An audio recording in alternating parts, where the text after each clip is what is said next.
ሰላም እንዲናችሁ በያላችሁበት ሁሉ ነገር ሰላም ነው። አሸይና እንዲወላችሁ እሞኝላችሁ አለ ቤተሰቦች ስትጎምዱሉ ማለት ላይክ እና ሼር እያደረጋችሁ ሐሳቦቻችሁን ለብዙዎች አካፍሉ። ለዚህም ከልብ አመሰግናችኋለሁ። ሐሳቡን ከወደዳችሁት ለዚህ ቪዲዮ 2000 ላይክ እንድትገጩት ቦታና ጠይቃችኋለሁ። ዛሬ ወደ ሚዛናችን ዞላችሁ የመጣን እንግዲህ በሞላ ዓለም እጅግ በከፍተኛ ሁኔታ መነጋገሪያ የሆነ ኤፒስቶን ፋይል ነው። ለዚህ ነው ኤፒስቶን ፋይል እንደምታውቁት እንግዲህ ትልልቅ የዓለማችን መሪዎች በጣም በሚሰቀጥጥና በሚያሳፍር ለመናገር በሚዘገንን ነውረኝነትና በወሲብ ቅሌት ውስጥ ተገኝተዋል። ይሄ ነገር ዛሬ እንዴት ነው የወጣው? እነዚህን ኤፒስቶን ዶሴቶች ፋይል መጀመሪያስ ማን ነው በሚስጥር ይዟቸው የቆየው? አሁንስ ለምን አወጣ? መጀመሪያውስ ድርጊቱ ለምን ተደረገ? እንዲህ ያለ ቅሌትስ ትልልቅ የዓለማችን መሪዎችና ፖለቲከኞች ተጽዕኖ ፈጣሪዎችስ እንዲገቡ ለምን ተደረገ?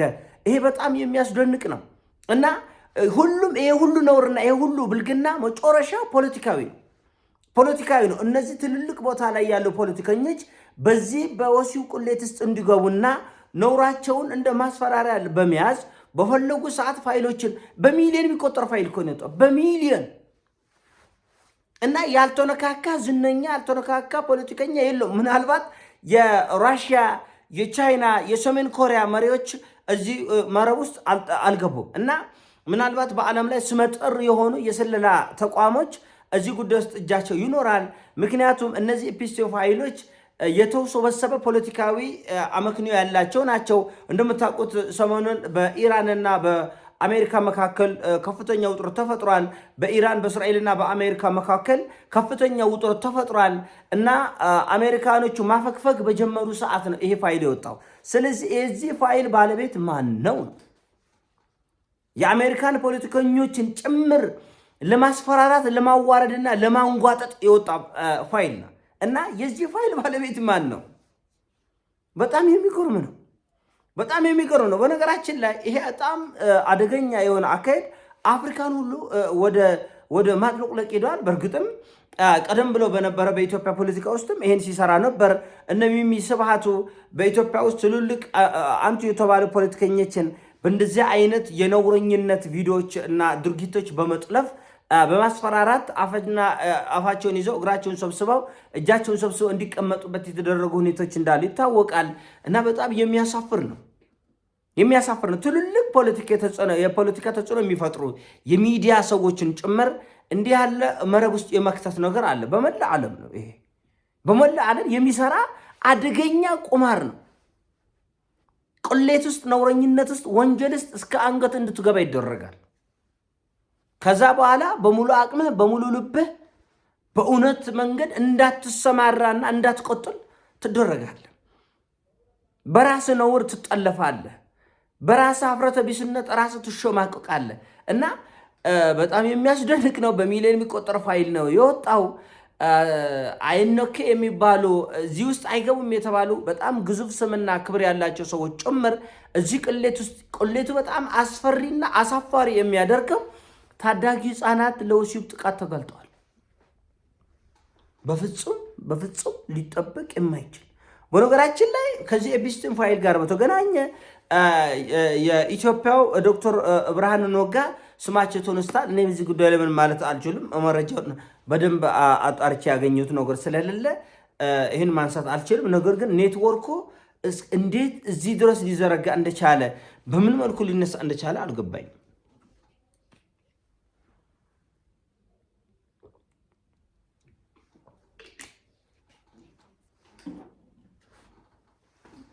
ይሰራል። ፖለቲካና የወሲብ ቅሌት ለዘመናት ለሺህ ዘመናት የኖረ ነው።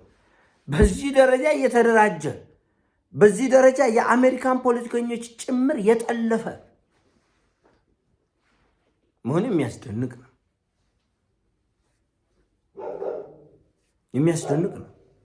እና በእነዚህ ታላላቅ አገር መሪዎች ላይ ይህን የሚያክል ሴራ የተፈጠረው በታዳጊ አገሮች በአፍሪካ መሪዎች ላይ ምን አይነት ውስብስብ ቡትቶ ሊፈጠር እንደሚችል እናንተ ራሳችሁ ገምቱት።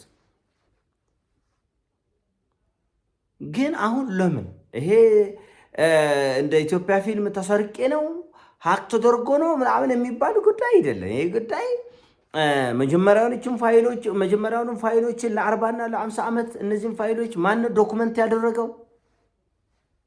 ማን ነው እንደዚህ ያለ የቆሌትና ውርደቶችን ቦታ ያመቻቸ በሚስጥር የቀረጸ የተቆረጸውን በሚስጥር ያስቀመጠ ለዘመናት ጠብቆ የተቀመጠው ማን ነው? እዚህ ውስጥ በእርግጠኝነት በከፍተኛ የስለላ የደህንነት መዋቅር የተሰራ ስራ ነው። የትኛው የስለላ መዋቅር ይህን ጉዳይ አደራጅቶ አስተካክሎ አመቻምቾ ጊዜና ወቅት ጠብቆ ያስቀመጠ ማን? አሁንስ ለምን ወጣ?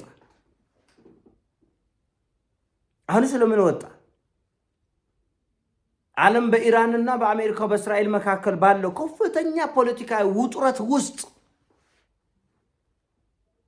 ይሄ ጉዳይ ለምን መውጣት አስፈልገው ነው ጥያቄ።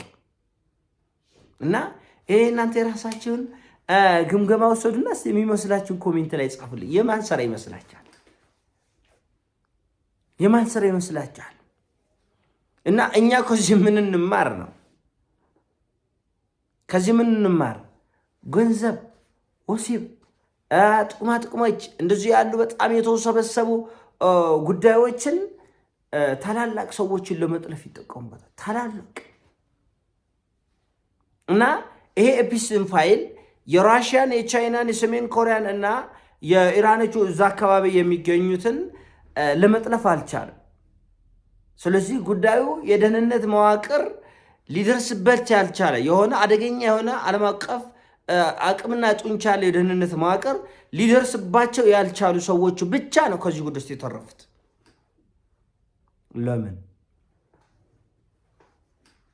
ለምን ይህ መታወቅ መቻል አለበት። የሚመዘዝ ካርድ ሆኖ ነው የተቀመጠ ይሄ ፋይል።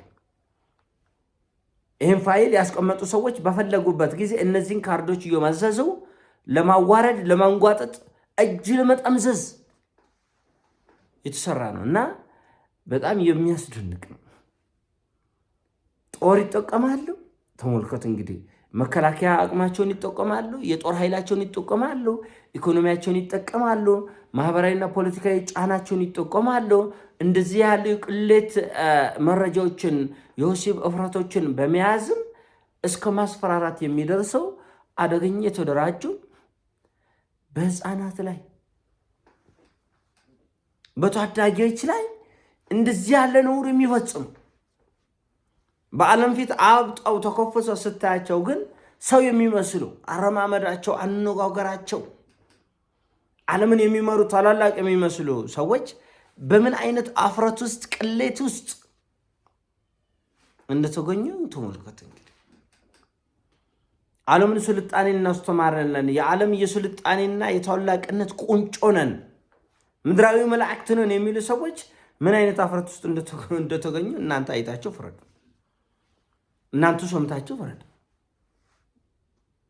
እና ከአንገት በላይ ቢወጠሩ ቢያብጡ መሬቱ ላይ ያለውን ነገር አይለውጥም።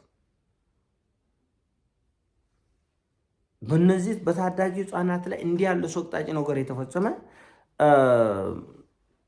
በሌላው ታዳጊ ዓለም ላይ ምን ሊያደርጉ ይችላሉ ብለው የራስን ግምገማና እይታ መውሰድ እና እውነቱን ለመነጋገር ዓለም በምን ያክል ውስብስብ ውጥንቅጥ ትስስሮችና መጠላለፎች ውስጥ እንደምትገኝ የሚያሳይ ነው የኤፕስቲን ፋይል። እና እንግዲህ እርሱ በርሳቸው ነው እንግዲህ መሐላ በአንድ ማዕድ የሚበሉ በአንድ አፍ ካልተናገርን በአንድ ልብ ካላሰብን የሚሉ ኃይሎች ምን ያክል አንዳቸው ለመጥለፍ ምን ያክል ርቀት እንደሚሄዱ ተመልከቱ። እና ለኛ ይመለሳሉ ወይ አይመስለኝም። ግን ጊዜዋ ወቅቷ ላይ መነጋገር የግድ ይላል። የበለጠ አብራርቶ መነጋገር ያስፈልጋል። ጊዜው አሁን ለምን ተፈለገ ነው። እነዚህም ፋይሎች ለዘመናት በሚስጥር ጠብቆ ያስቀመጠው የተራቀቀው የስለላ መረብ አሁን ይህን ነገር ለማውጣት ለምን ፈለገ? እንደ ጠቢብ ሰው ቀለል ያለች ጥያቄ መጠየቅ ግድ ነው እና በጣም የሚገርም ነው። ዓለም ሁሉ እጁን በአፉ የጫነበት ለማመን የተቸገረው በጣም ሰቅጣጭ ነገሮች ያሉበት ነው። ያሳፍራል። ይሄን ያሰው ነው። ሲሞቻችን ላይክ አድርጉ፣ ሼር አድርጉ። ወዳችኋለሁ። ፒስ